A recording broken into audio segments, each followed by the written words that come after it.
শুক্রবার দিনে এমন একটি সময় আছে যেই সময় একটি দোয়া পরে আল্লাহর কাছে যদি চান, আল্লাহ কোনোদিন খালি হাতে ফিরাইয়া দেয় না। আল্লাহর কসম করে বলছি, আল্লাহর কসম করে বলছি, এর প্রমাণ আমি নিজে পেয়েছি।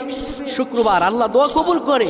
এমন একটি সময় আছে যেই সময় এই ইসমে আজমটি পরে আল্লাহর কাছে যদি আপনি চাইতে পারেন, আল্লাহ কখনো আপনাকে খালি হাতে ফিরাবে না। অবশ্যই আপনার দোয়া কবুল হবে, অবশ্যই 100% গ্যারান্টি দিয়ে পক্ষে হাত রেখে বলতে পারে আল্লাহ দোয়া কবুল করবেন।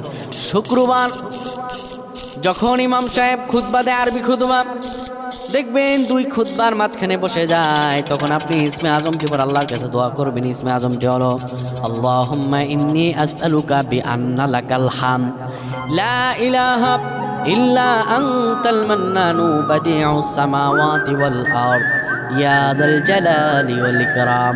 এই ইসমে আজমটি পরে আল্লাহর কাছে দোয়া করবেন, যা মনের আশা আছে, যা চাওয়া আছে সব চাইবেন।